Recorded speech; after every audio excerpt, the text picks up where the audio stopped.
Hello, everybody, and welcome to Toy Geeks. My name is Jake Laffilter from Geek Dad Life. And I'm Dan Larson from Secret Galaxy. And we're here to dive into your I'm bringing favorite weird toy- energy tonight. I know, I'm sorry. It's the time change thing.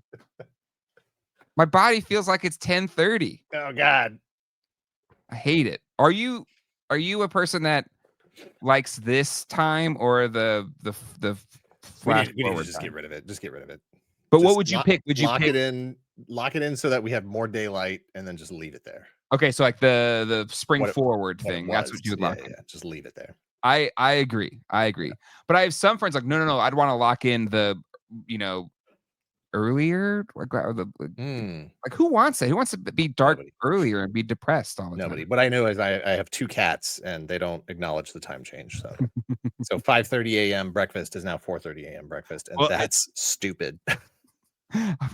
We've got a cat and two children. They all three, both the cats and the children, don't care. But we got the cat on an automatic feeder, so that one's like, you can do that with the kids too. They'll bite right in. That's the innovation I need to come up with. Do it. Just make sure you label the feeders properly.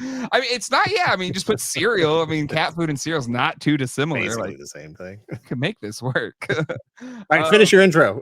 Sorry, and we're here to dive into your favorite toy line, 1 year at a time, or maybe span across many years, because the first movie's toys were so small it would be like a 10-minute episode. Yeah, a little snacky break. I'm really excited though, Dan. I'm glad you kind of brought up this idea of this series, especially kind of coinciding. Well, I guess the movie's probably already out of theaters by this point, but with the new Tron movie and this Haslab and all this fun stuff. But Tron is one of my all-time favorite properties. One of my all-time favorite, probably my favorite arcade game of all time. And just I don't know, just a vibe that I can always like be down for. So I'm so pumped to dive into Tron.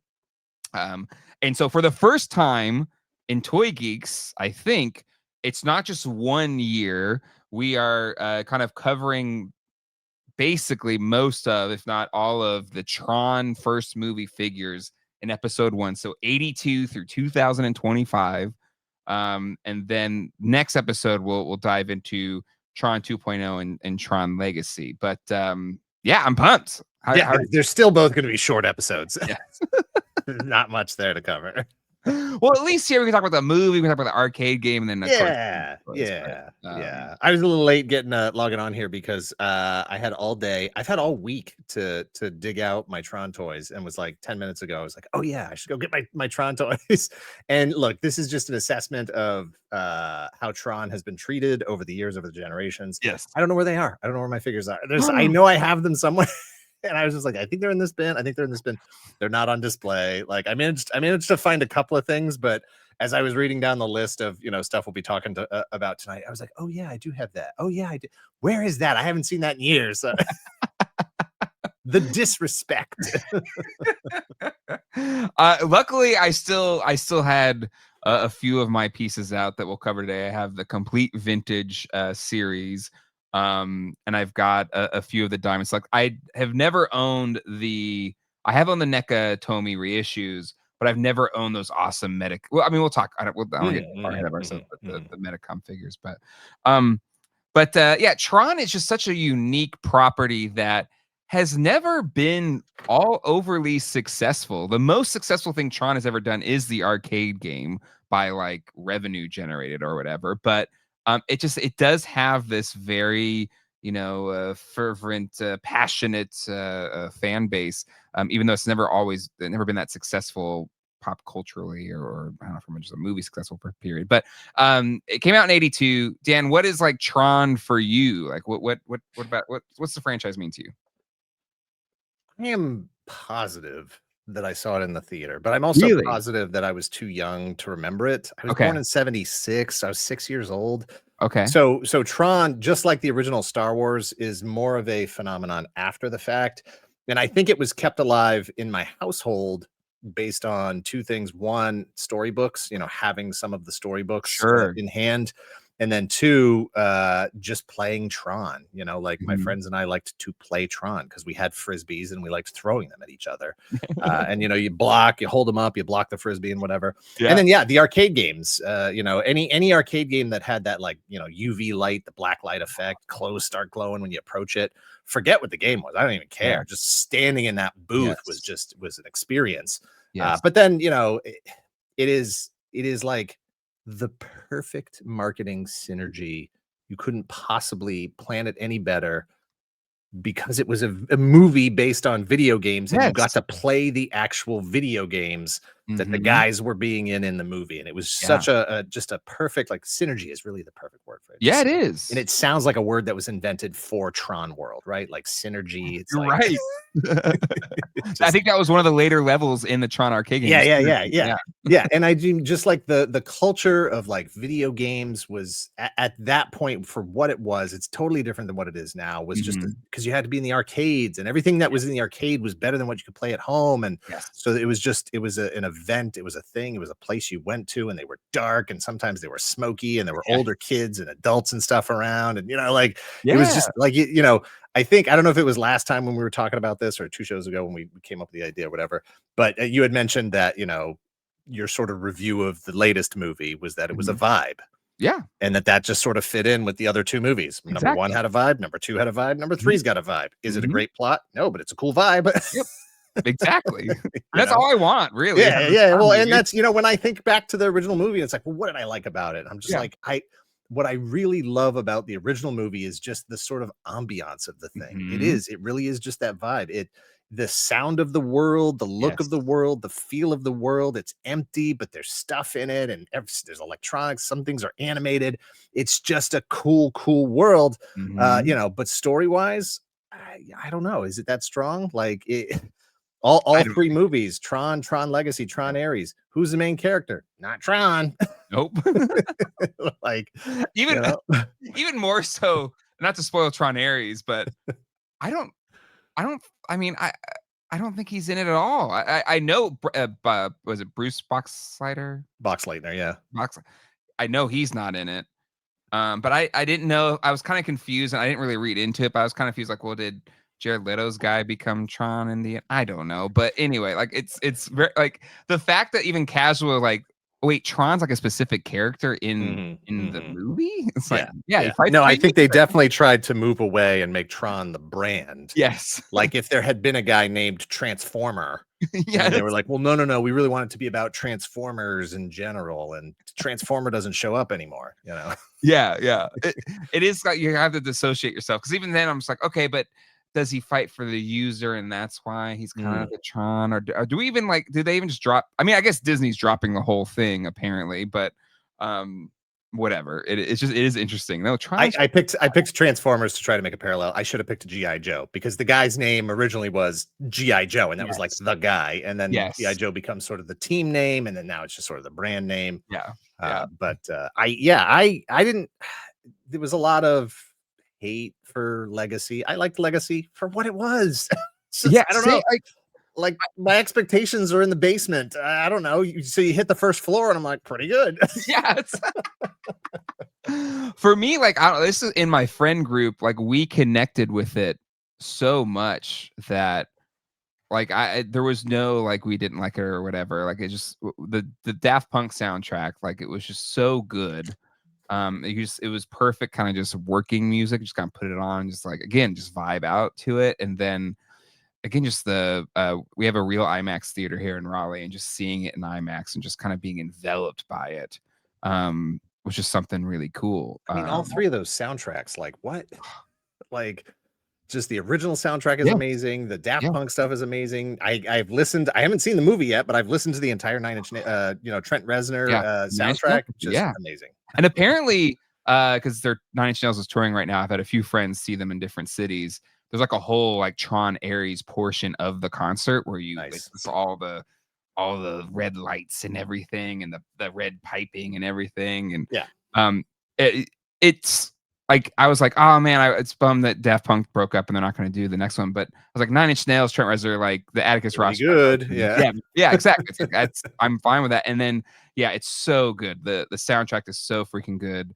And again, like it just fits. You got to have that great soundtrack to increase the vibe of the experience, and it fits perfectly. I kind of want to see it again in theaters, but it's probably already out of theaters. But anyway, okay. So for you, it was just kind of, it was there. It wasn't so much seeing the movie. It was just like the accoutrement and trappings of Tron. Yeah, because I don't know when I assume it probably would have aired on television at some point, just like a Tuesday night movie or whatever, NBC, something like that. And then we would have seen it again, or at some point, Betamax, VHS, whatever, we would have gotten it on video cassette and watched it that way. But just like Star Wars or any of those movies from the late 70s, early 80s, it's maybe decades before you really get to see it in its entirety, letterboxed, the full frame where you can see everything, a decent cut of it with good sound, and you can really appreciate it for what it is. And I think there was not that long ago was like a full Blu-ray, like cleaned up print or whatever. That I don't know if that's actually been released yet, but it just it's like one of my favorite moments in the original movie is just when it's Tron, Flynn, and Ram, and they just got out of the light cycles thing, and they're exhausted, and they're just by that like pool, just like a little pool of water, and they just start drinking it, and it sort of like recharges all their stuff. I'm just like, I just love that moment. I just love that world. It's so just nice to be there. Yes, exactly. Now, so you've been to Disney and stuff. There's a Tron experience, but is that more legacy? That's more legacy related. It's legacy. I have not, because it's in World and Shanghai. I think it's World and Shanghai. So I have not been on it. Okay. So you're a land frequenter. Well, yeah, because it's like if I go to San Diego, it's right there. Yeah, right. It's my thing is like, one, having to go to Florida, no thanks. But also, it's so expensive. Like whatever. But I've seen it and I appreciate it. Okay. But for me, being an 85 baby, being born in 85, like way after the movie came out. But my dad was always into arcade games, really into arcade games, and we would go into arcades all the time. And I have very early memories, even 2 years, 3 years old, going into arcade games. And there are again, it's something you just don't have today, of just like that, to your point, of just certain arcade cabinets would just draw you in, and just you talk about like boxes for a game sometimes, like never living up to what the box art show, but just an arcade cabinet. Well, and I'm wearing the Flynn's arcade shirt right now. Like, who could have possibly have been cooler than Flynn? Like, not only owning the arcade, but like his apartment was like upstairs. Like, he looked down onto the floor of an arcade where he was like the top scorer on everything. Like everything that was there, he was the coolest guy, throwing all the parties and stuff. Like, it was just so so cool. I'm sitting there, playing the tabletop Ms. Pac-Man at Pizza Hut. Like, I'm just like Flynn. So the Tron arcade, I would argue Tron arcade cabinet is the best one of all time because of the black lights, because of the connection to the movie, and you feel like you yourself are entering in the world of Tron, and you're playing levels and scenes from the movie.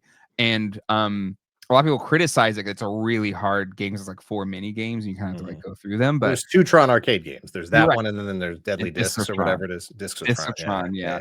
Because they didn't have enough RAM or whatever in the original board to like fit it on it, so they made a separate game. That system's really rare. But what's nice is the arcade 1-up gives you both in one cabinet. Oh, nice! So it's really cool. So for me, my entry into it was just being obsessed with that arcade from being a little kid all the way into adulthood. I've owned the original arcade cabinet 3 different times, and my wife has hated it every single time. Nice. But it's big and bulky and it's like kind of obscene, but it's obscene in a regular house. But in my mind, 3 times, huh? 3 times. The second 2 times it was in the garage. Like I had a little arcade set up in the garage. Maybe this time will change your mind. Nope. I know you didn't like it last time, and I know you didn't like it the time before that. What about now? But what about now? Like, nope. I'm like, okay, all right. Well, you just hate this. So, but luckily, I sold those because I knew once they did that Star Wars Atari arcade 1-up, I was like, that's Disney. They're gonna do Tron. There's no way they don't do Tron. And it's great. And it's it's a little bit smaller. It's not as, doesn't take as much space, and you still get, it has black lights in it and everything, so you Nice. still get a And so smaller. much of it is the sound too. It plays the Yes. music. So good. Yeah. But what I love about the arcade game is it's all like it's a memory game essentially, because you have to memorize all the patterns to each different level. And so it's like how much memory can you store to get up to all the levels that you need to. And so years ago, like over a decade ago, I found like an old guide for it and then just memorized the panels. And so like if there's a few games that I've gotten good at in the arcade, and that's one of the ones where if it's in an arcade, I will go in and try to put my name towards the top of it and try and be a Flynn and be on the top board of any Trons. But nice. so I think the first time I saw the movie, it was on TV. And I, again, didn't remember any of the plot. I just remembered the vibes, the scenes, the different things just kind of captured my imagination. Yeah. But did not know any toys existed really until I became just a collector in the 2000s or whatever, the NECA re-releases and stuff like that. And only then did I really get into the toy side of it. But for me, it was always that arcade game and that arcade experience. I just freaking love it. Totally.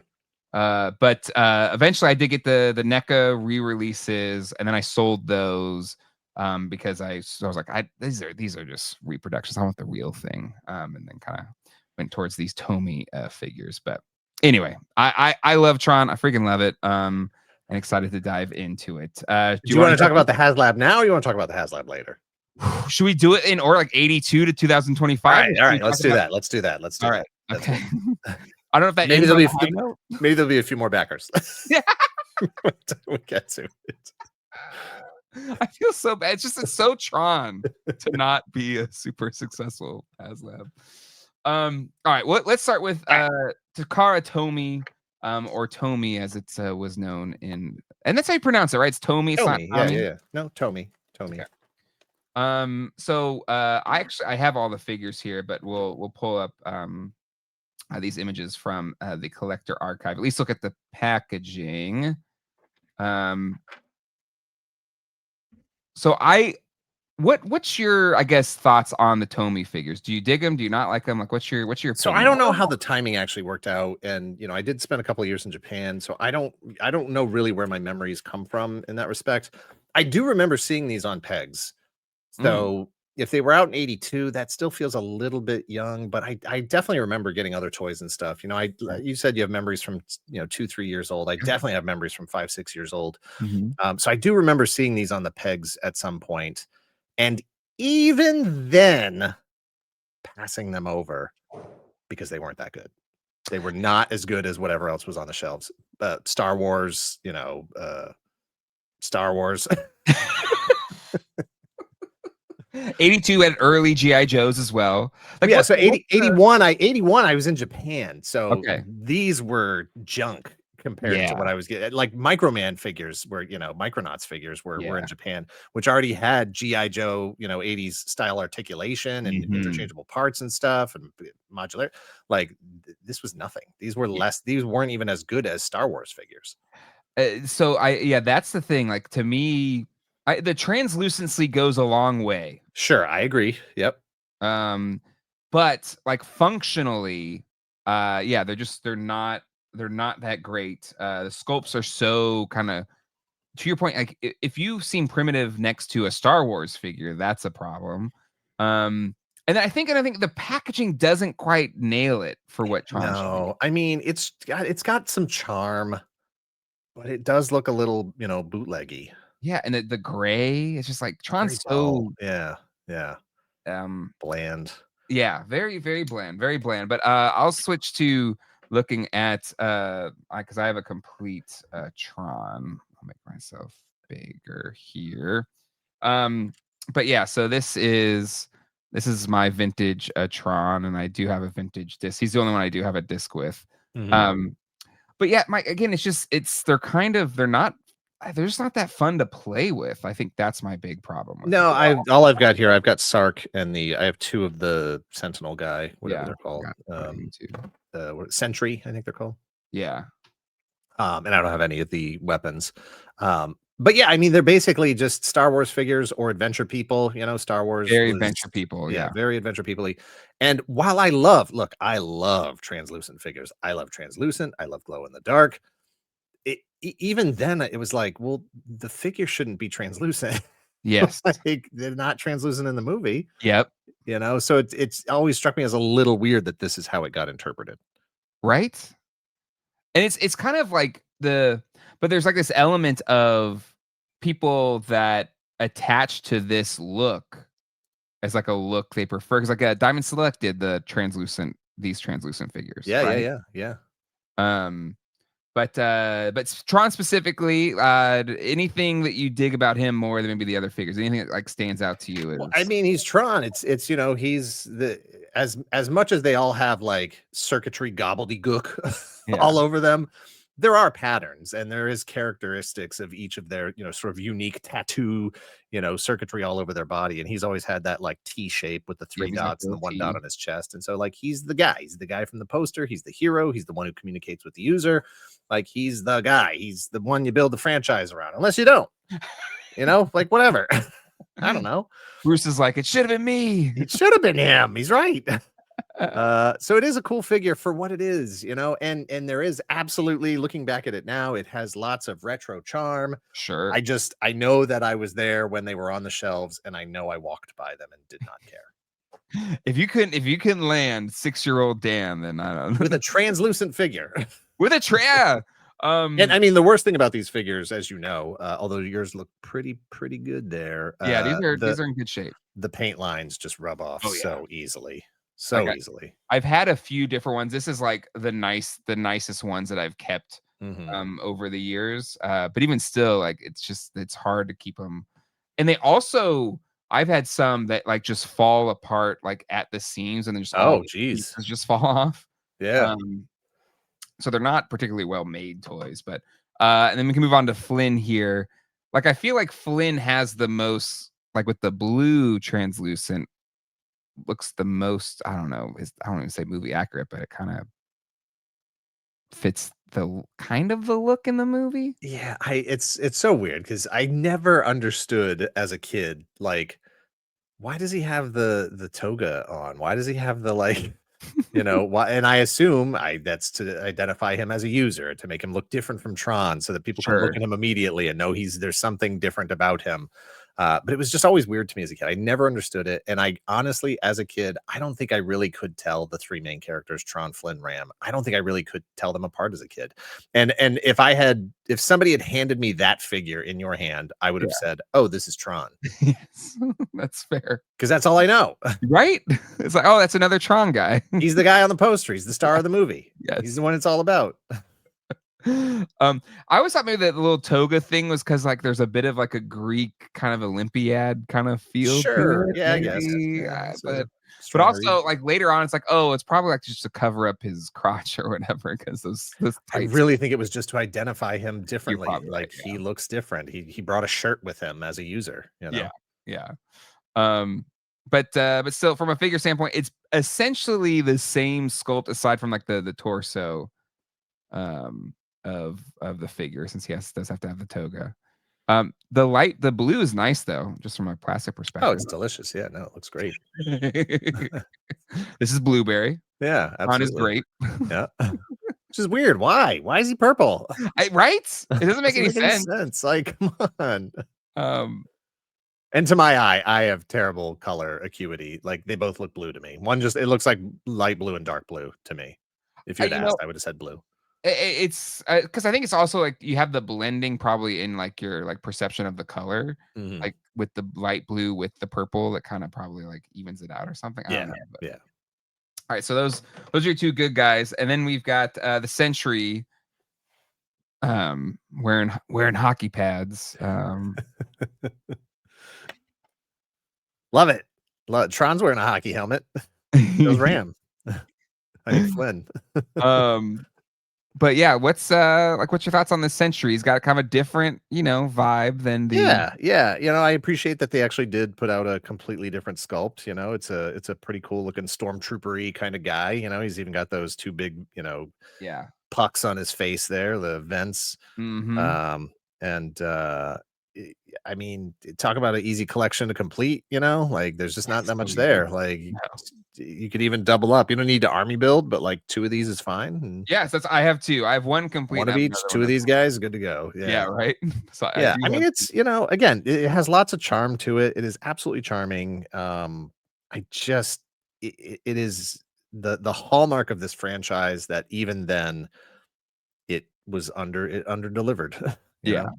Also, they didn't really know what to do with it too. Like there's this element of just like, what is this? Yeah. Like, what is the angle?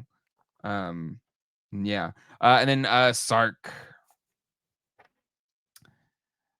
This one looks. I feel like out of all of them, this one feels the most on brand. He's got the red. He's got his very Sarkian helmet. Yeah, it looks great, and that's the whole sort of thing with, Super 7 for years and their reaction figures has been that like, what if this franchise was done in a Star Wars style? Yeah, And, there were franchises at the time that did figures in a Star Wars style. And so yeah, this is Tron through the Star Wars figure lens.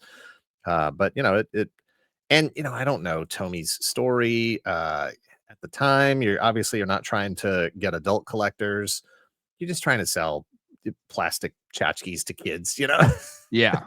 and Yeah. these things probably cost a nickel to press out. Just keep stamping them out, stamping them But out. It's a nickel, it's a nickel, it's a nickel, like but it's Takara Tomy. Isn't there an element of just like they what do we got? this is my it's my Tron disc. We'll get Yes. to that later. Oh, okay, awesome.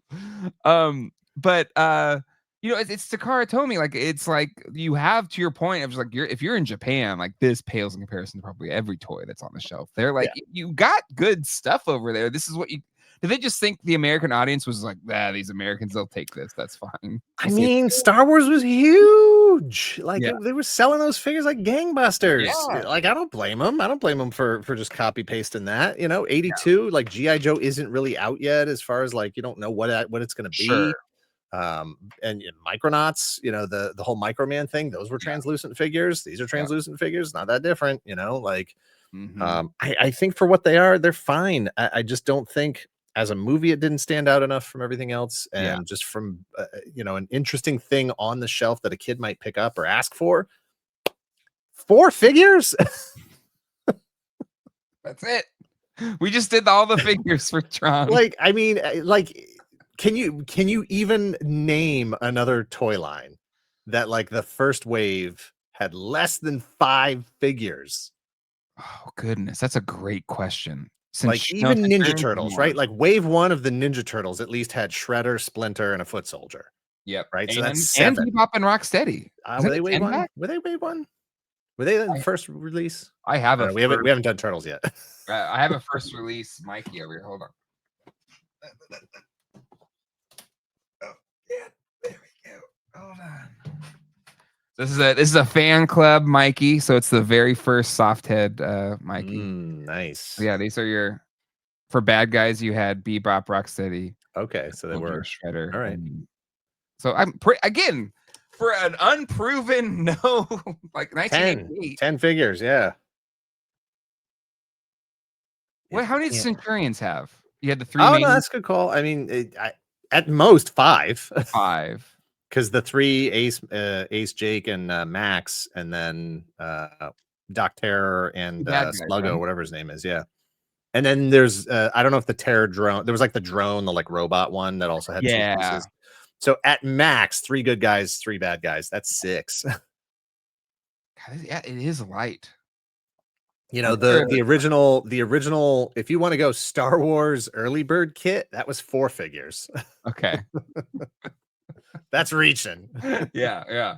That's wild. And then yeah, it is interesting. Like to me, it kind of reinforces just the if Disney wanted this to be a Star Wars, did they not have full faith in it enough to be like, oh, we need a full 12. But again, even in the movie, there's just not a lot of characters. Like, what other characters would you put in there? I know there's more. But yeah, Yuri should have been in there. for Yuri, You definitely. could have put in what's his name? Clue should have been in there, which was Jeff Bridges's it was Flynn's program was Clue. He was the one that Yes. was like poking around for him. You absolutely Yep. could have put Clue in there. You could have just repainted. You could have just molded Flynn in, I can't remember what color he is, green maybe. Yeah. You could have just molded him in another color as Yeah. Clue.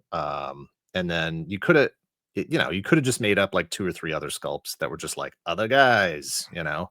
There's the guy that loses that Tron that Flynn tries to save. Could have made that guy. Could have made one of the generic other light cycle But were the pilots. suits just like, I don't know, they're all the same. They just pretend it's the other person. Hey, we did. We actually focus grouped this, and the kids already can't tell the difference between the figures, so who cares? You're gonna save a ton on tooling. Yeah, it was real hard to find a focus group of kids who'd seen the movie.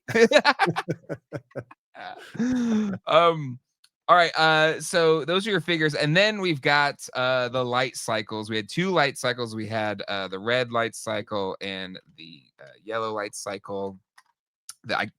I think there was plans to have a blue one, but it wasn't until the NECA line that we got the blue one. Correct. That is correct. Yes. But okay, have you ever had the light cycles? I have actually never. I've never owned a Tron. I've never owned a Flynn, and I've never owned either. Oh, of the wild. Okay. Yeah, and all the collections I've bought and flea markets and stuff, just never had a chance to get any of them. I've slowly pieced these over there. I mean, my yellow one's kind of it's definitely been played with. It's got all the scuffs along the side. But the whole premise of these toys is you had, the little drawstring thing, like Road Ripper, and you just kind of you plug in into here, and they still work pretty good. Like my boys and I, one time we ripped these things through our our living room, and then you just kind of it's like opposite of them. Yeah, that's a standard, well-worn, reliable toy gimmick. Yes. And then those are cool ass looking futuristic motorcycles. They're so cool. They have is this how do I open it up? I forget. It's so weird. Like, I don't, now that I'm thinking about it, like we used to throw frisbees at each other, and then if anybody had like a stick, then you automatically had a light cycle, right? Because all you have to do is hold that stick or something horizontally, and then next thing you know, you're in a light cycle, and you're just running around the neighborhood, whatever.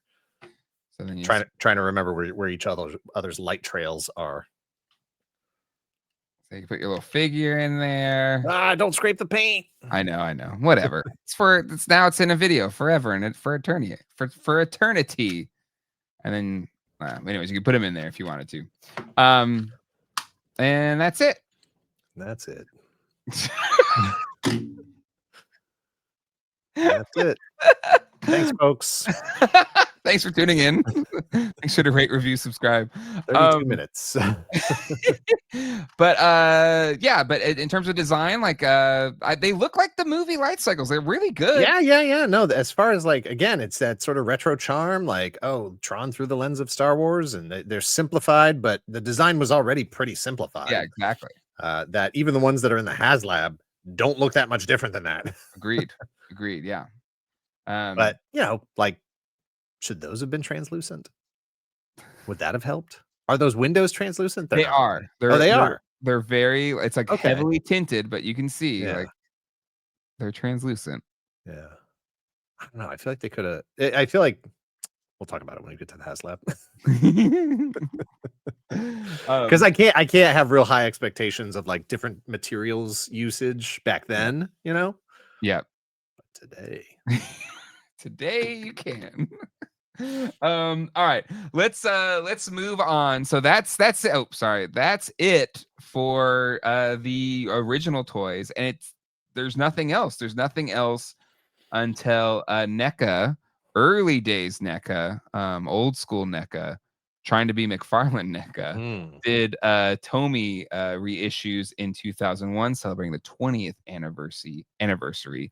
So they had the original entire original line, but they added the blue light cycle, and they put figures with the light cycles, which is pretty cool. Did you ever pick any of these up when they came I out? remember them being released, and it was the same thing, attitude as before. I was like, I just don't want to spend any money on those. They're just not doing it for me. Better packaging. We just talked about the Packaging is blister card. better. Looks a lot better. But it's like, I don't know, man. I don't know.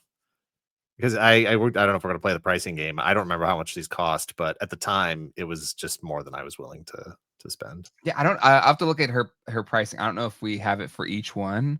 I know I bought these, but again, I make bad financial decisions all the time.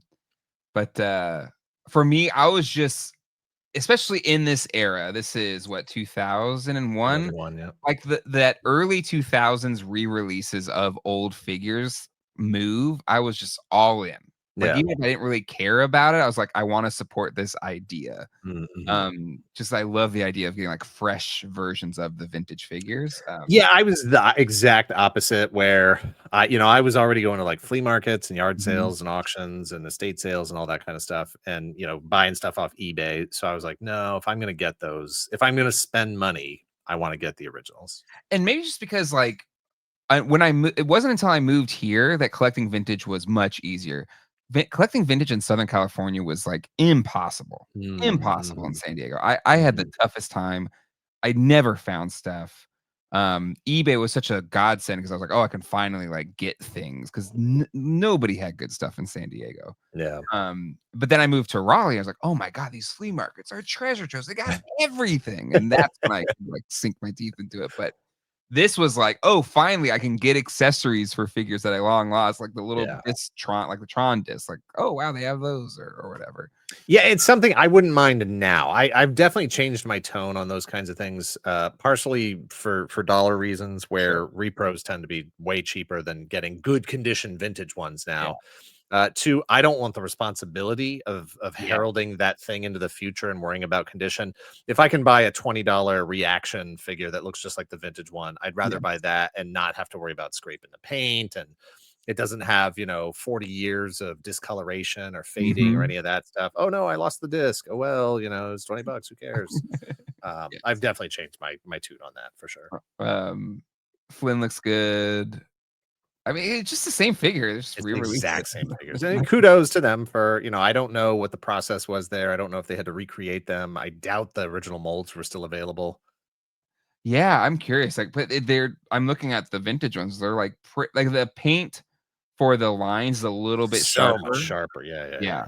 But the molds look pretty dead on. But I bet they probably just retooled them, I would guess. I think they'd have to. Like I know Hasbro has done a lot of like repros of vintage figures and stuff, and in just about every case, as far as I know, they don't have the original molds, and so they have to sort of rebuild them, and they'll take the actual vintage figures and like scan them in or digitize them and then make changes or sharpen them or do whatever they're doing. So I don't know if that process was in place here back in 2001. Yeah, they probably didn't have like the scans, but they probably just, I don't know, physical molded like an actual figure, cleaned it up, probably. Yeah. But still, in terms of like recreations, they look good. Oh wait, no, it's Warrior. Oh, NECA gave it like the original card back. That's interesting. That's a NECA one. It says NECA. Yeah. And then I guess we've got a Black Warrior, which is pretty slick. Exclusive promo figure. It says. It looks I don't cool. know. Yeah, I don't know if that got wide release or what. Huh. That's cool. And then light cycles again. We've God, it's just this box is now beat up. It looks amazing. Even though it says NECA on it. It's so weird. But I love it's packed with a figure. That's cool. Yeah, and this is definitely before Super 7 and all that stuff really got rolling. So I once again appreciate, and I think Masters of the Universe did some retro releases around this time too, right before they went into 2000X to sort of gauge that market. It's around the same time. Yeah, and really making the effort to make it look like these boxes were created in 1982. Yep. Yep. And then, of course, the blue, which was not released originally. Now we've got the blue light cycle. So blue comes with Flynn. Mm-hmm. Yellow comes with Tron. Yep. And then red comes with Sark. Oh, okay. But he didn't get a light cycle. All right, now let's move on to the Medicom 2002 figures, because these I've never owned, but I have always wanted to own them because I always thought they look so freaking cool, but they've always been so freaking expensive. Yeah, yeah. Have you ever owned these? No, I have not. Because basically they're kind of like a oh, you mentioned them earlier. What are those figures? Yeah, Microman. Microman, thank you. Yep. It's the same premise, but they're little Tron figures, and they look so freaking cool. Do they? I think they do. Look at I think this. so. This looks so cool. I mean, I guess maybe not. I just loved So this ahead. approach. So to me, they look very, very much like, vintage Microman figures. Yeah. And I've never really liked that look. To me, they're very Okay. skinny. They're kind of gangly. They're gaunt, like Mhm. I've never really loved that look. And while I appreciate how much articulation this Sark figure that we're looking at has, the additional sort of detail on his disc and all the different posing and whatever, I don't think these glow in the dark. They kind of look like they might glow in the dark. They should glow in the dark. Yeah, this Sark looks like it's made out of glow in the dark plastic with the Mhm. red lines painted on, which is a sort of inverse of what the vintage figures were doing. Which is more Translucent accurate to the white. Yeah. movie, right? It sure is. It sure Yeah. is. And so, yes, at first glance, I definitely remember having that like, oh man, I didn't even know these existed. They're so much more articulated. Mhm. But I definitely didn't know about them when they were first released. So I found out about them several years later. And at that point, the prices had already shot through the roof Mhm. Yeah. because they're stupid expensive. They're so expensive. So, so expensive. But I agree they are a little too gangly, but I just there is just something about like it's period correct, which I love. Right? Like this you young Dan Larson in Japan, this could be something that was on the Absolutely. soundtrack. Yes. This almost looks like, oh, this is what was released in Japan at the time. Exactly. And Exactly. They had the that is good really stuff. cool. That is really cool. Yeah. They had the good stuff. We had Yeah, we got the junk. Fisher Yeah. Price, venture people or whatever. Yeah, exactly. These also look super fragile. Yes. These look like they would break if you looked at them for too long. They love he comes with the little stick. Yeah. Actually, I Yeah. think this one's already broken. Look at he's look like his little joint Oh, here. yeah, it definitely looks like a crack in that elbow for sure. Yeah. Well, I mean, these are what, 20 years old now? When were Yeah. these Oh, released? it's what, 23 years old? Ugh, so Wow. 2002. Yeah. Ugh. God, look at this. This was sold 188 with $50 shipping from Japan. Is that the sold price or is that the listed price? What's not it ended. Oh. So they must have sold it. That doesn't mean it's sold. It's true. That's true. Ended. If it's no longer available, somebody like made a deal, backdoor deal, and they pulled it from the store or something. Anyway, so those are your Medicom ones. I've always have like, if they were reasonable, I would have dabbled. I mean, that's so looking at live listings, let's see what we got. 200 for Tron with the blue light cycle. Okay. 130, and yeah, it's Japan. 130 for the Warrior with the yellow light cycle. $1,900 for all four. That seems a little high. That's a little steep. That was, But yeah, I mean, I don't know.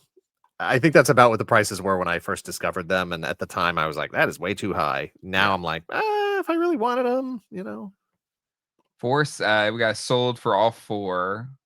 Okay, that's 475. 475. Yeah, I bet it's like 120 a piece.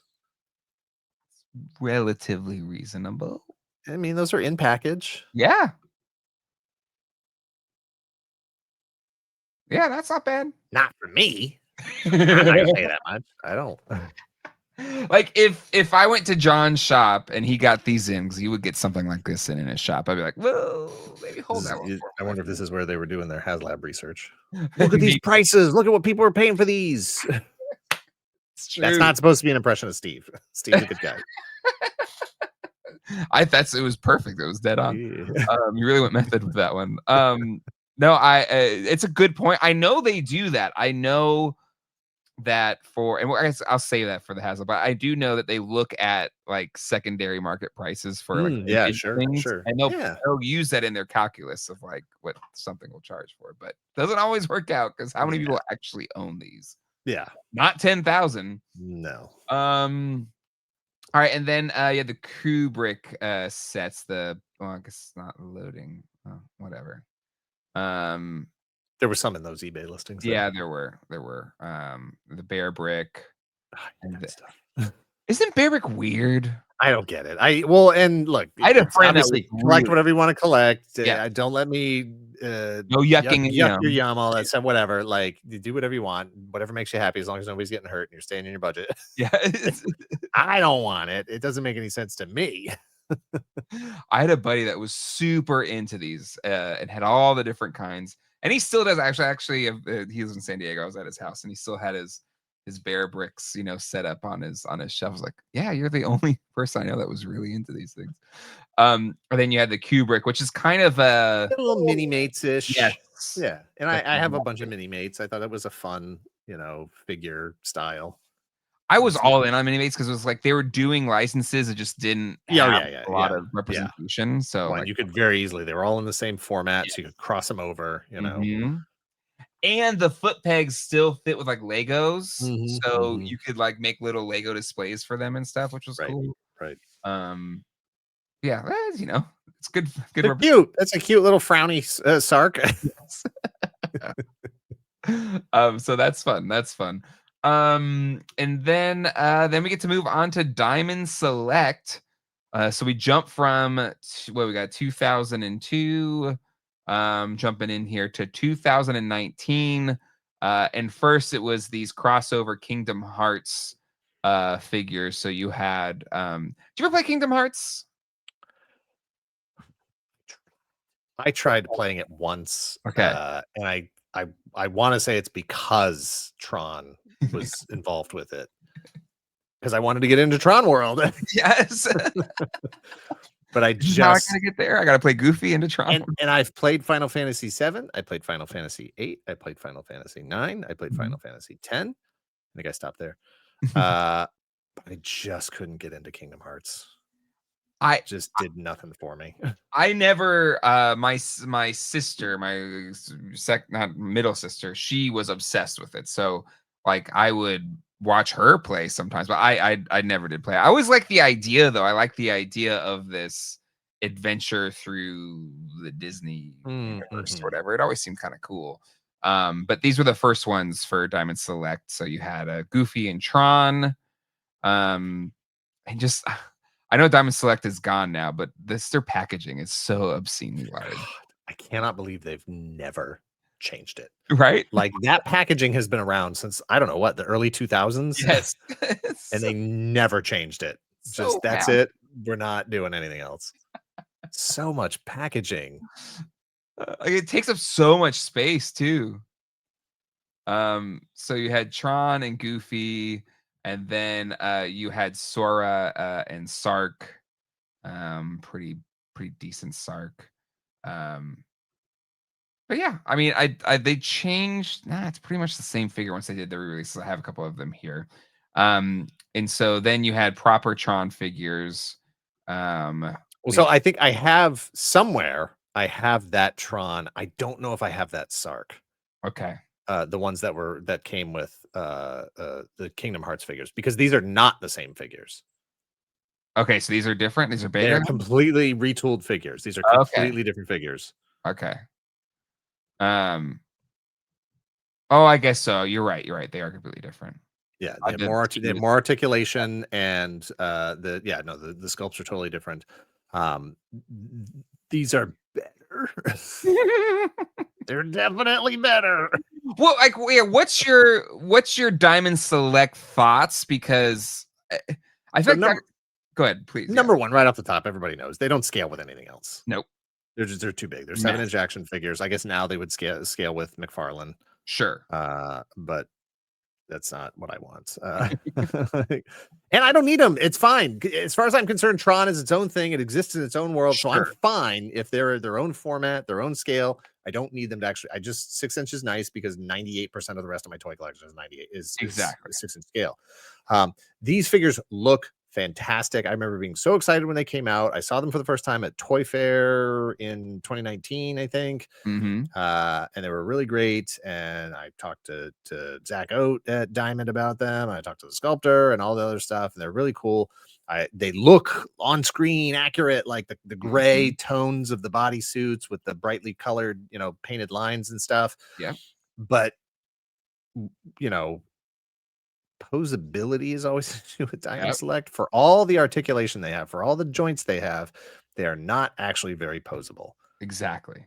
And I just was disappointed that I couldn't get these into very dynamic positions. So I have, and this is what I was looking for right before we started recording, I could not find my just regular first release Tron and Sark, and I don't even remember who did they even make all 4 characters? Did we even get as many as I think it was just Tron and Sark and Flynn.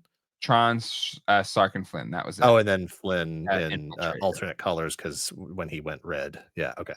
Yeah. Yeah, and they even have like some disc effects and alternate hands and whatever, but they just weren't very posable. And that was disappointing. And for Christ's sake, all I want from Tron figures is to do what my damn t-shirt did when I walked up to play the video game.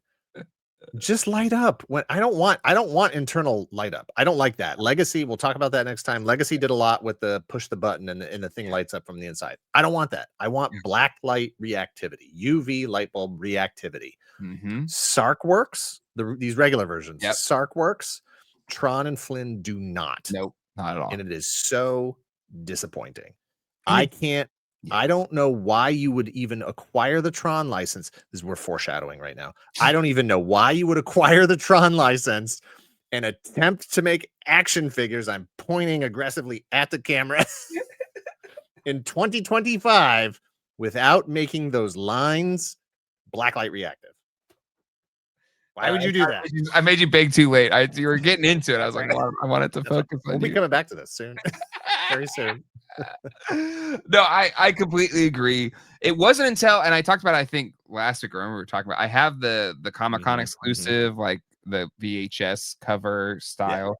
And I think you're right. Like there isn't like all of these little white bits and stuff also are reactive to blacklight. But there is something to just that red that they use that is more reactive. Yeah, like Sark looks fine. Yeah. But the others don't.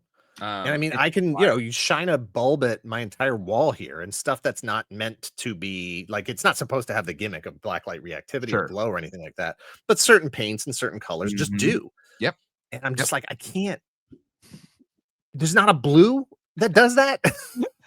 This entire planet. Colors, blue is very, I don't know, conducive. I feel like I don't understand it. And so they did. Is it next on our list here? The translucent ones. They did was it a Comic-Con set? It was. Hold on. Here we go. 2021. Yeah, because it was during all the pandemic stuff that was going on. I bought a set and then sold it. I never opened it actually. I have them right here on my desk. Oh, look, there we go. Look at that. These are the ones I was able to find. Okay. And so just like the vintage figures, right? Like translucent with the painted lines. I love translucent figures, so I was actually very, very excited to get these, and I already knew blacklight reactivity wasn't going to be an issue because these aren't the kinds of lines they have on them. These are just regular white paint.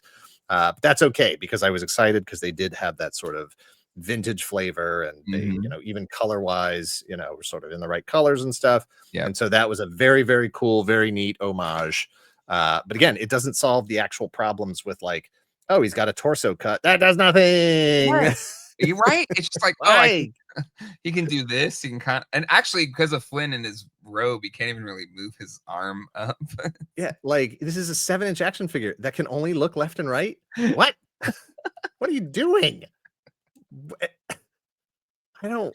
You're not wrong. No Sorry, lies are this being joint. This told. joint doesn't. It's a double jointed knee, but that knee doesn't want to bend. I just. It is maddening. It is maddening that what no blacklight reactivity. He's got two. He has two. He has a waist and a torso mid cut, and neither of them crunch. Why? Like I don't. I don't It's get it. it's fair. It's a fair critique. Like it's the you get so excited. You're like, finally, Yes. everybody with your favorite franchise, your little baby franchises that you love so Mhm. much and you've nurtured for so long. Finally, the eye of Sauron turns to see me and shining the light on the thing I want to bring to life and put on my shelf, pose it Yeah. once and leave it there. And then they just cut your legs off. Nope. Sorry. Yeah. Okay. Yeah. That's it. No. Okay. Bye. And it's a shame. It really is a shame. Because the colors of these do look really great. They're They nailed it. delicious. Yeah. Yeah, it's I love it. They look great. And God Christ, I just want to bend him in half a little bit. Just a little. Like, I don't need him to do like crunches or anything. Like, I just want to, they seem so stiff and awkward. Like, oh God. because even in their posing for the promo pictures, like, Yeah, no, they look like robots. yeah. They're not robots. Yep. No, fair critiques indeed. And then you had arcade packaging for 2025 reissues. I did not buy these, even though I am a sucker for the arcade stuff. But I was like, nah, it's not. It's just a box. I don't think I ever even saw those. I saw pictures of them online. I definitely never saw. Yeah. I've never seen them in person. And then we move to the Super 7 reaction. So these are Disney Store only releases. But they finally gave us Yori. And then we got Ram as well. But have you partooketh in any of these Super 7 sets or? No, there's something about they definitely should be gray like that. Mm-hmm. But in the light, like you never see these characters in the light, right? Like they're Mm-hmm. always in the dark. The Yes. world of Tron inside the video game, inside the computer is dark. Yes. So when I see them in the light and they just look like bland, boring gray figures, it's like there's got to be something else there and I don't know what it is. I don't have the solution, so I'm not trying to criticize anybody for something that I don't know what I'm asking for, but they just end up looking like very bland, very boring figures. Is that, going back to the original figures, is that why they went with translucent? Just because possibly to bring it outside of the Tron world, it is kind of boring. You need Jay, why would you make Tron figures that aren't blacklight reactive? And why wouldn't you sell them that way as the main gimmick? Didn't McFarlane package some of his figures recently with a blacklight in them? Exactly. Yeah. And even Mattel did it with that first Scareglow, the new Eternia, not new Eternia, Masterverse Scareglow that they put out. The box had a black light in it. Mm-hmm. And I get it. That's a cost issue. You're going to, although it didn't really cost that much for that Mattel Scareglow or the McFarlane piece. But, your product shots can be like, hey, look, does not come with a UV light. But when exposed to UV light, look how cool this looks. And you're like, it looks just like the movie, Mm-hmm. Yeah. But I don't know. They just look boring. Yeah. The pop, the zip is in that light, the electric neon light. Exactly. Come to life. And these just look boring. Yeah. And then, I mean, as far as just having a 5 POA action figure, it's like, okay, yeah, there's some retro charm there. And if you just need to have something Tron, there you go. Yeah. Yeah. But it is true. I think you've made your point clear in that, Have I? The only way to get it consistently is to have the UV reactive paint, and it's such a light lift. It's such a light lift. You don't even need to. Maybe it's not. Look, I know that society, the world over, the factories in China and all over the place, nobody knows how to make holograms anymore, right? That technology is lost. Nobody has their hologram machines anymore. And so the cost to make holograms is just too expensive, right? Because you have to basically reinvent all the technology from scratch. It was really big in the early 80s. You could get them 10-cent stickers of holograms, all over the place. There's holograms on the covers of comic books through the 90s, but it's all gone. maybe that's where we're at with blacklight reactive paint on action figures. I don't know, Jay. I don't know. Hope not. Like that would be so seems to be the depressing. case when it comes to Tron. We need to ask like our industry friends, like, why? Yeah. We'll have Stevie on next week and be like, why? Why? Look, Um, we're almost there. We're almost on the Haslab. well, I mean, it's pretty. I think we're ready. I think we're ready to jump in. All right, let's jump in. All right, so let me pull up the Hasbro Pulse. So this year, just a few weeks ago, I gotta update. I gotta agree to terms of service. Calm down, Hasbro. I guess I'll agree and continue. Just sign my life away.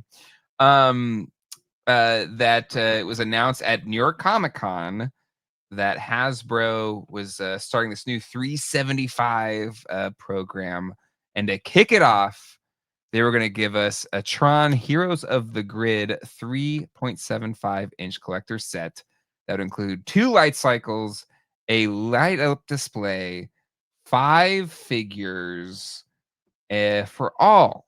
It could be yours for the low price of $259.99. So Dan, what's your thoughts? What's your thoughts on this set?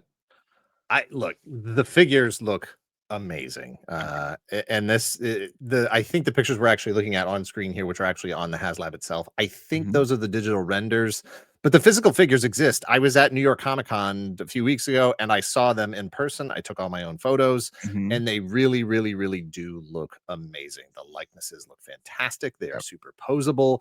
I love those disc effects where they have the translucent sort of streams behind them. But and they have additional accessories. I think we have, maybe we don't have like alternate hands and stuff. No, because we're at 4 inches, but they do have that sort of new. Oh yeah, we do have alternate hands. That's what I thought. Yeah, alternate hands. Packaging. Look at that packaging. It doesn't exist yet. So good. It's sharp. It's sharp. It looks really, really great. Look at how they glow on that packaging. Look at them in that dark black, lightless void of the world of Tron inside the game. And those lights are just popping. The lines are popping and the energy is flowing. It looks so good. And then the figures look really bland next to that because they're just that boring flat gray with the lines painted on them. And I get that that's sort of the best way you can execute the figures without having them light up internally or being in the dark constantly in a UV light. That's it. But to your point, your UV paint would solve that issue. You can have both views. So I asked. Oh, okay. All right. I asked the folks in the Hasbro booth if they were blacklight reactive. And they said no, Jay. And I said, what? I don't know if you heard what I was asking. What? Why not? Like, I know people work hard and I know Hasbro layoffs and there's asking for more and there's pressure on these teams and they're only human and all of that stuff. But I was like, why aren't they blacklight reactive? I don't want them to light up from the inside. I just want the paint to glow. Yes. Can we not do that in 2025? So I was like, I don't know. Can you take that back to the team? Is the whole team here? Can I just take it to him right now? Like, I don't.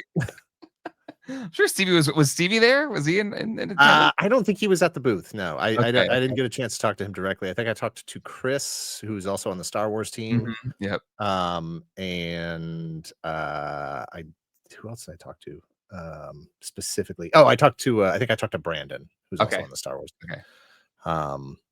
But yeah, I mean, look, the base, it comes with a base that has like, some light up lights and stuff and the backdrop. The base is really cool. It looks really, really neat. I do not want it.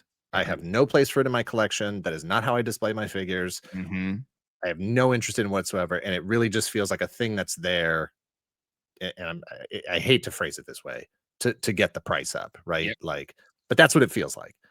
What else can we put in here to be able to charge X dollars because we have a specific target? I don't know how any of this stuff works on the back end. I'm just throwing spaghetti at the wall or whatever. That's what it feels like to me. Yeah. Light cycles, I also don't want those. I have no interest in the light cycles Well, whatsoever. to your point, like they don't look that much different than Jay, do you want to buy the ones you don't have, or do you want to just be cool with the ones you do have? exactly. Like I'm not feeling any level. Like, Like there's no FOMO. I have no FOMO for these ones that they're selling here versus the ones I already have. No, now I have FOMO for these figures, and I do lament the fact that we'll probably never get these figures won't get made. I haven't checked in. It's God. So yeah, like so the first I let me tell this one little side story. I went to my first San Diego Comic Con. I saw you there. Yeah. And when I was at the airport leaving the convention, there were, you see other people that were at the convention and stuff. And Steve Evans just happened to be there, and he handed me this floppy disk. Oh, really? Yeah, it was just kind of like he was going one way, I was going the other way, and he was like, "Oh, Dan," and he handed me this disc. And it just, has a handwritten label here. It says Tron. The number 15 is right here down in the corner. And this is a legit, 3 3/4 inch. They still made those. Yeah. No, look, it's even got the little. Oh my God! It's a legit. So fun. And it's just like translucent. It kind of catches the light nice, and it's like, ooh, this is exciting. This is a neat little piece of marketing. And this is Steve thinking outside the box. Doing some fun stuff. And my immediate thought was like, oh, what's on this? Like, I need to know what's on this. I can't read it. I don't have a 3/4 inch disk drive anywhere. Do you? No, the second I was like, God, they used to make adapters you could plug into your computer to read the disc. So I was like, well, I need to know what's on this disc like right now. And so I hopped on Amazon and bought this. Oh, okay. So you did. Okay. All right. It was like $15. No big deal. It's got, USB connectivity on the other end. Yeah. I emailed you what's on it. Oh, so if you check your email, I sent you. There's one image on it. Okay. And I was all excited. I was like, oh, here we go. We're in the grid. We're going in. Hold on. I'm trying to. It's not download. I'm seeing it now. I'm trying to. Come on, picture. Let me refresh it. Maybe. It is not a big file. No, I know. It's just it didn't. There we go. Good Lord. Okay, here we go. That's it. So you went out, you bought a disc reader. I spent $15 on Amazon, bought a disc reader, and this was what was on it. You can see it. He had literally posted that picture like the day before. And I was like, Steve, this is just 2 logos. Now, I love everything up until this point is incredible. It is a functioning floppy disk, a 3.5 inch floppy disk. Brilliant marketing scheme. It is very cool. I felt like I was in the club. I still do kind of feel like I'm in the club because there's a very limited number of these things. And so just the idea of having one of these, I think is really, really cool. And I'm psyched to have it in my collection. Absolutely. How I acquired it. Like, it was literally like he was on the run from the feds, and it was like handing the disc, and I was on the, the blockade runner, and I was like, we gotta go. I have hope, like. But yeah, and then and then it was drink more Ovaltine. I was just gonna say, this is your drink from your Ovaltine. Yeah. So, but this also, he did, so then the Haslab campaign finally kicks off, right? And then he did a promotion, I think it was during New York Comic Con. And that's why I didn't do anything with it, because I was at New York Comic Con, and I think he announced it either Friday or Saturday. I can't remember. I didn't see it until like late Saturday, but the whole thing was, if you had one of these discs and you posted a picture of it or a video, whatever, on social media and like tagged him and whatever, and, you showed your number on the disc, and, that sort of entered you into a contest to potentially, if funded, to win a Tron Haslab. So unfortunately I didn't enter, and I'm guessing probably only like 2 people did, just the mechanics of the contest or whatever. So if it gets funded, pretty good odds for those folks. So I don't know if he's got other plans in mind for this disc specifically through the duration of the Haslab campaign. I still think it's neat to have it. I don't regret, no, it's the $15 so to get the disc drive. But No, absolutely. It's really neat. It's Yeah. like that kind of stuff like activates me, like just using old media to do something. And I've met Steve several times. I've Mhm, had conversations with him and stuff, mhm. and I know he's a legitimate fan of Yes. Tron, and Yes. so am I. Yeah. So am I. Yeah. And I know that he is, doing everything he can to get this campaign to succeed, to get it to fund. And Yeah. I wish him all the best because I would love to see it funded. Mhm. But even if it's at 9,999 backers, I don't know if I can back it. No, because it's so expensive. So expensive for figures that don't have blacklight reactivity. What are you doing? So are you saying that if they had blacklight reactivity, you would throw caution to the wind and you would spend $260 on 5 3 3/4 inch action figures and 2 small light cycles? No. That's not what I'm saying. No. I'm saying for $260, that's the starting point, is blacklight reactivity. That's the starting point. We haven't gotten that yet. Is that a tier unlock? You better post that soon. Oh, man. It's wa Yes, I want to see this funded for the people who want it, but I would also like to see possibly a reconfiguration of it, or just those figures potentially just released as is, as a made to order type thing. Once they introduce that as a possibility for funding things, I really think that switched people's collectors mindset of like, oh, we don't need to do Haslabs anymore, let's just do made to order.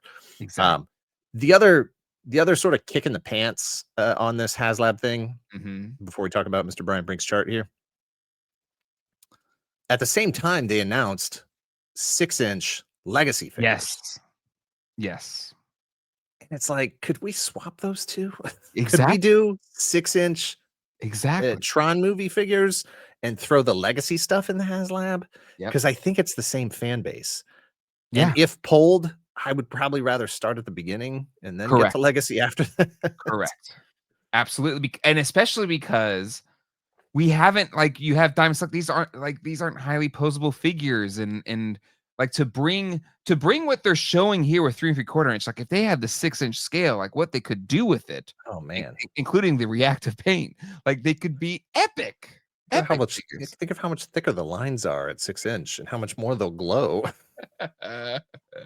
But yeah, of course I would expect, just like vintage collection with Star Wars and whatever Mhm. they're doing at 4-inch scale, it looks even cooler at 6-inch scale, Yeah. Mhm. So could they have done every wave of Tron 6-inch figures is 2 and 2. You get 2 from the first movie, 2 from Legacy. Because there's not, as far as I can tell, there's not a lot of reuse in the 4 figures. What do we get? Mhm. Flynn was in there.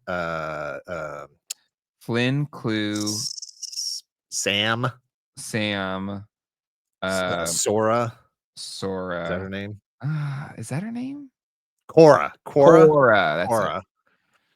That's it. Sora is the 4 stupid AI figures program. and a light cycle, right? And a light cycle. I I'm not think sure. I think there's definitely a I have light to pull up cycle. my Comic Con pictures. I'm pretty sure, yeah, you got 4 figures and a light cycle. That's Yeah. the whole deal, Yeah. and So that will get could we have done 2 and 2, or I don't know, man. I just was like, $260 legacy 6-inch figures that are getting made. That's not even like a made to order or a HasLab thing. It's Yes, just like, we're just making them. Like, why can't we do that with regular Tron?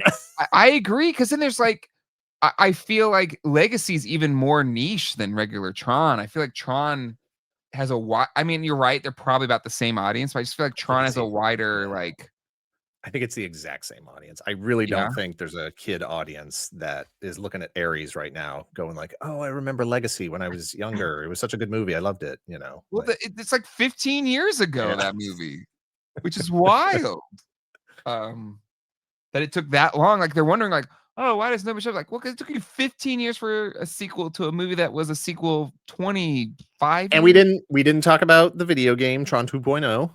No, we have that We did, next week. We do have that next okay, week. so 2.0 is next week, and Yeah, then the and, animated like series, yes. which didn't have any toys. No, we can talk about it then. Um, but yeah, to me, it's a bummer because you're right, like, there's no reason you couldn't have added them to the 6-inch scale. And then here it's like you're still only 1,100 backers. Like looking at the Brian Brink chart, like it's on Reva's say it's actually locked in with Reva's lightsaber just out. And so also I think you said on did you say on the show at one point on your show that was it Abby's idea to switch the color on this? But yeah, Abby from White or Toy Anxiety, which is brilliant. Which is brilliant. It's so good. I was like, oh man, that's perfect. Because I had seen this chart before I heard anybody say that was that had actually been intentionally changed color. I just thought it was like, oh, it's like night mode or whatever. You know, you switch your apps from, and it never even occurred to me that it was Tron themed because they look like light cycle trails. I was like, oh man, that's brilliant. And it's very reactive. The yeah. But yeah, Reva's lightsaber is not where you want to be tracking. Nope. Not at all. So yeah, that's it. Like that's it for Tron. Like if this doesn't get back, these don't even get made.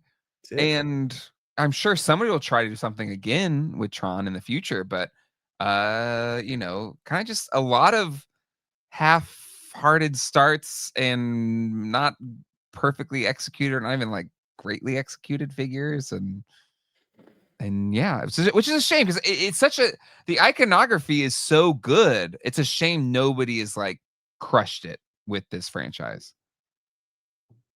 over all this time. Just sell it as a toy line you play with in the dark. It's not that hard, right?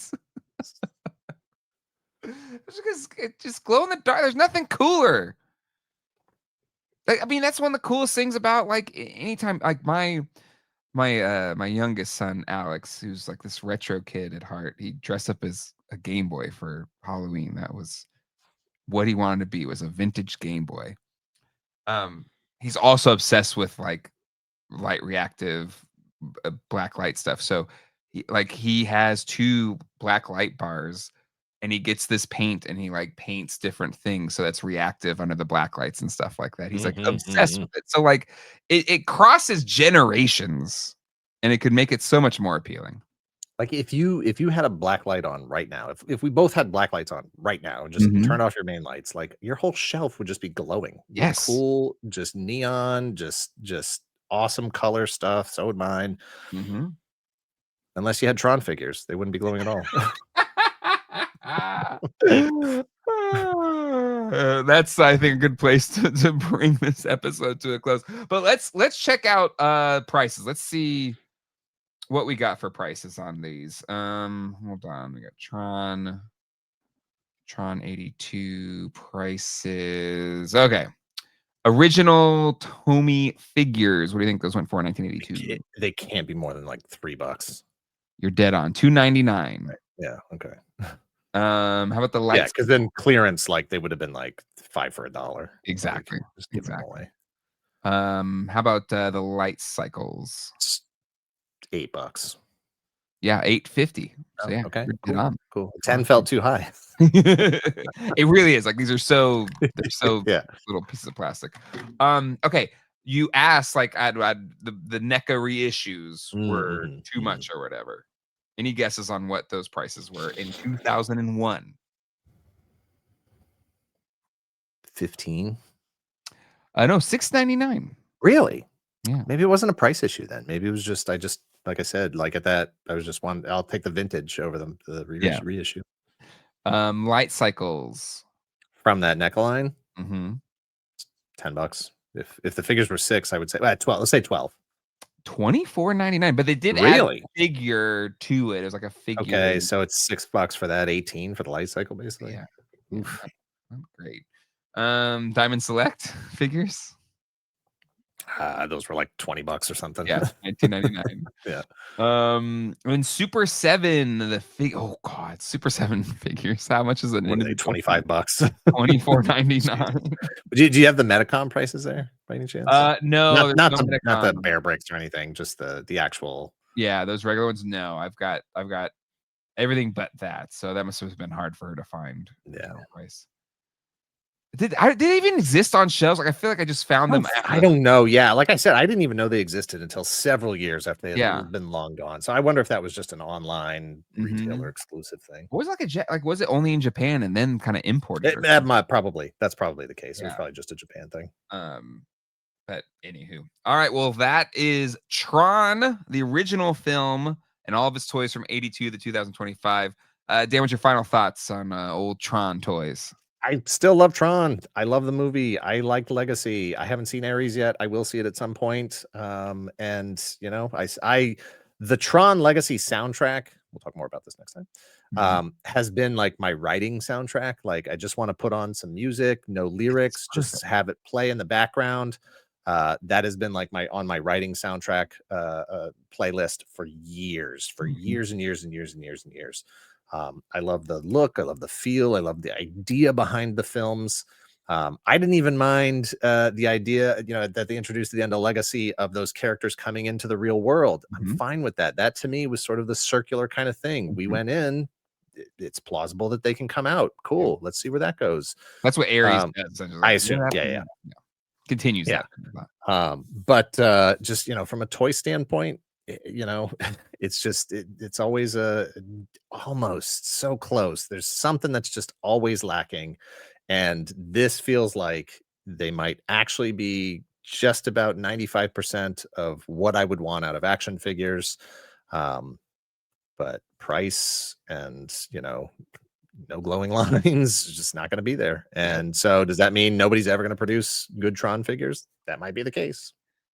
I mean, yeah, if the big Hasbro can't do it, then with Disney at their side. Yeah. I don't know who does, but who knows? Maybe one day. No, great points. Agree completely, and we'll just have to wait and see. But how much more time does this Haslab have? It has 20 days, I think, something like 20 days. Yeah, 21 days and 1 hours, and it's 10% of the way there. So you're saying there's a chance. Oh my goodness. All right, well, that does it for this episode dedicated to the first Tron film. Next week we'll be diving into Tron 2.0, Tron Legacy, and weirdly we don't have to do Ares because Hasbro's not doing Tron Ares figures. All good. And that will be pretty fun. Thanks to Allison Choi for doing the research on this very quickly. And yeah, anything you said your Halloween episode just dropped, right? Anything else? Yeah, we did finally put out our Halloween special, The End of the Record. We shot that back in August over the course of a couple of weeks on no budget whatsoever. Just a lot of fun, a lot of food, a lot of friends, and some actors that we never worked with before. It was, I am not in this one, although I do body double in a couple of shots. But Greg really wrote a very good script that we were both really proud of and both happy with the finished product. If you haven't had a chance, give yourself 22 minutes and go check it out. The End of the Record. I love them every time. I haven't watched this one yet. I haven't had a second to sit down. But I do love the approach. It's like a Greg showcase, and it's like you know, it's like a chance to explore something. Yeah, like all year long, I get to do all kinds of fun stuff that he just has no interest in. He doesn't want to go to Comic-Con. He doesn't want to go to Toy Fair. He doesn't want to go to all this other stuff. And so I get to go do all those things. I've had these opportunities to go be on show, you know, like History Channel and do all this other stuff, whatever, you know, panels at WonderCon. He doesn't want to do any of that. All he wants to do is make movies. And so every year we make sure that we've got a project in the fire for him to focus on, for it to be his baby, and work on that stuff. That's not like just some weekly YouTube video, you know? Yeah, it's awesome. It's really cool. Well, awesome. Well, that will do it for this episode. We'll see you all next time. Hasta luego and goodbye. End of line. Perfect.